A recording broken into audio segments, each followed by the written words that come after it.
exercise in foolishness, or a monumental hoax played on the world, the myth of whiteness turned out to be a ludicrous practice of self-deception, risen from a desperate Europe and an anxious America. But right from the start, in any consciousness of itself, America had to know better. Europe too, of course. Soon as you cross a river or a mountain, let alone a sea, and partake of another people's water and the fruits of their land, from then on, their welfare is also your concern.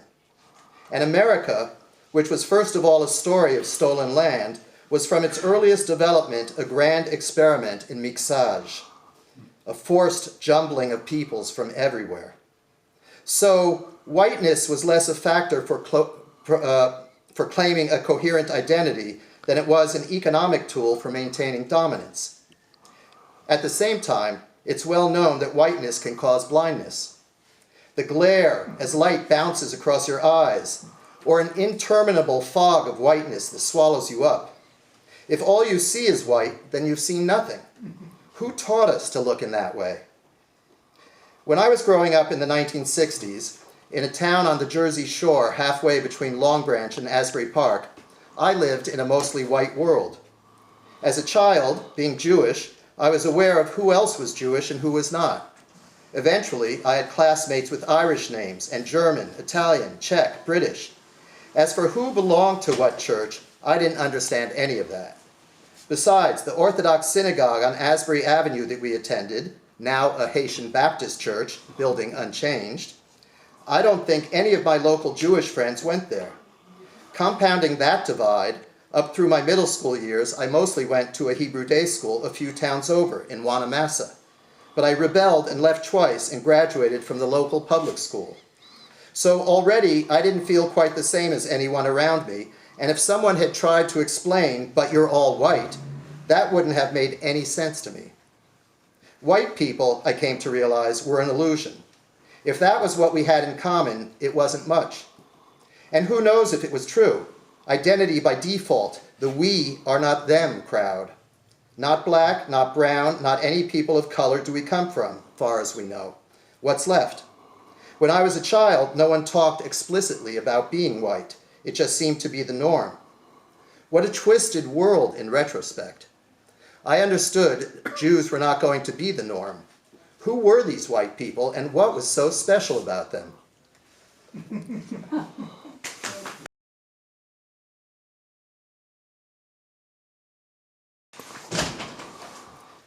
Who are we when we travel abroad? What does where we are from count for, if at all? And why, of all places, did we set off in that direction? Surely we had expectations. Things might be different there. They had to be different.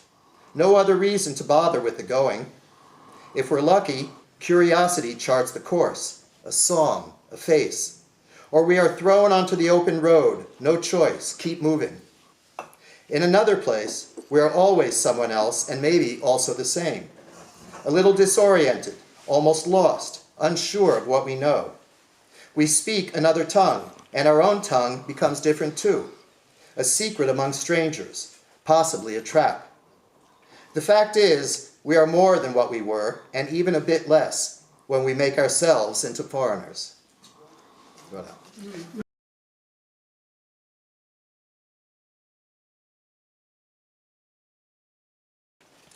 How could such essential information have escaped me for so long? Or maybe it was not essential in the here and now for an American kid growing up in the 60s whose grandparents were all immigrants and didn't live nearby. Raised on American TV and American comic books and Anglo-American pop music, I was hardly aware that the world existed in anything but English.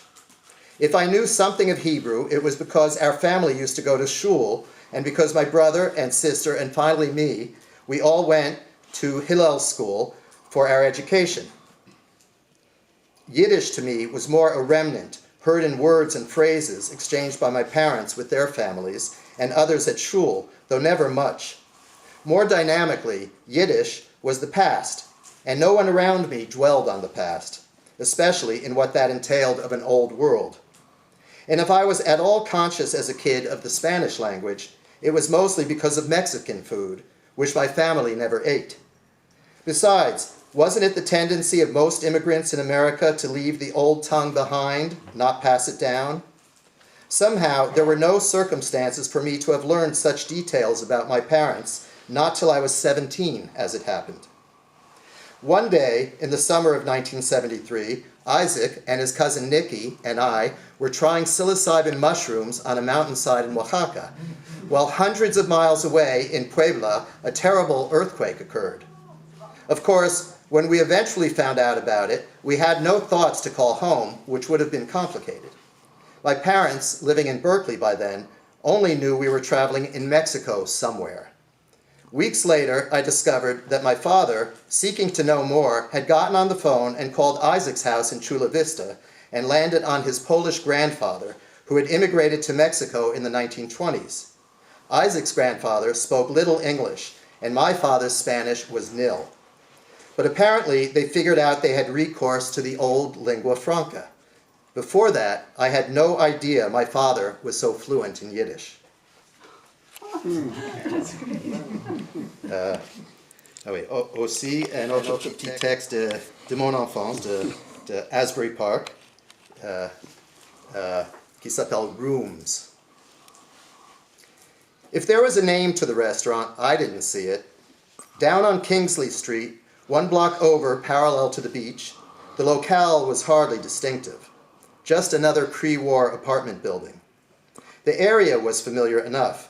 Palace Amusements at the end of the street with Tilly's grinning face painted on the wall and the dizzying fun house inside. The boardwalk along Ocean Avenue where I liked to play miniature golf. Even Asbury Lanes on a side street back when it was simply a bowling alley. But this place I wouldn't have known until my parents found it. I must have been about 8 or 9, and catching sight of the small sign hanging from the fire escape over the doorway, I announced what seemed to be the name of the establishment, Rooms. But to say establishment is to lend an air of permanence, which was hardly the case. As I recall, the restaurant stayed in business for only 1 summer, maybe 2, not off-season. I did express the desire to go back to eat at Rooms, so I'm sure we returned. My 100-year-old mother remembers the place was 1 flight up, the walls painted blue and the decor quite unadorned. What left more of an impression, it was the first time I'd heard of Armenians. Who were these people? To judge by their food, they were all right by me.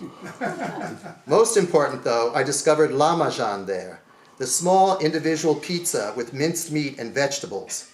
In all the decades since, I have remained on the lookout for that savory appetizer and found it under different flags with slightly different spellings and pronunciations. But tasting it each time, I recognized it as the same.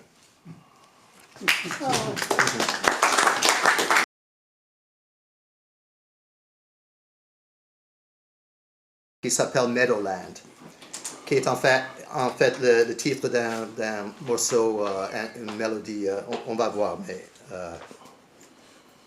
Like all bad dreams, this seemed quite real. And yet, it could only happen through unconsciousness. We first rolled into Oaxaca hours earlier, where we found a hotel without much trouble.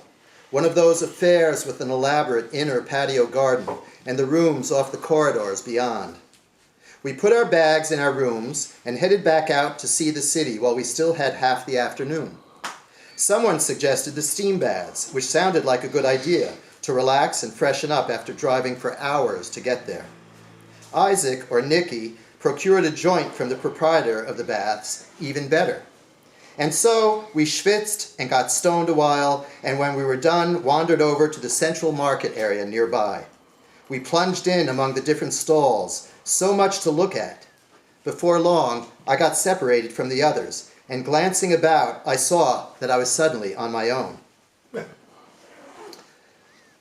Having never been to Oaxaca before, I realized I was completely lost.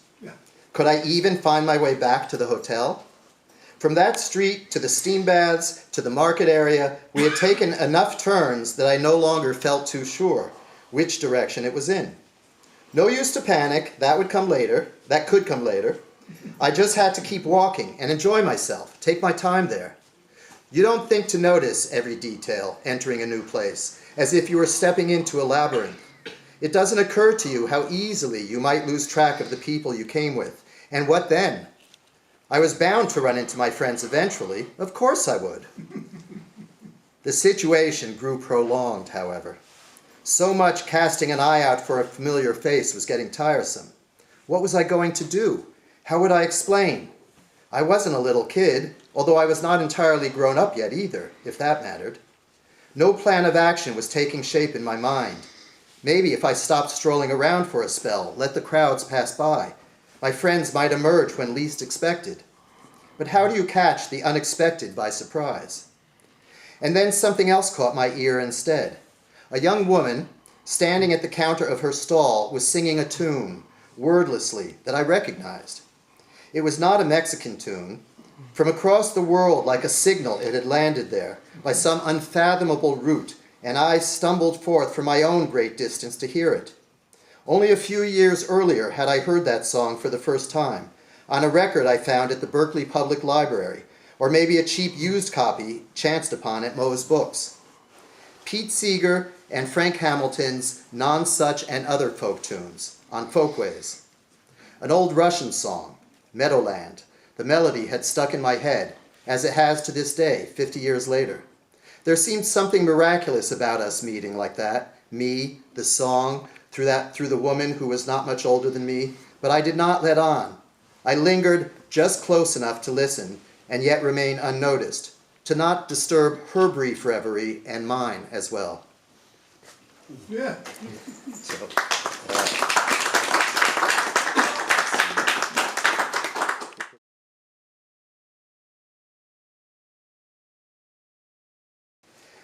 we should be able to recognize the person we were 40 years ago, even if, as some say, they have no desire to meet that person.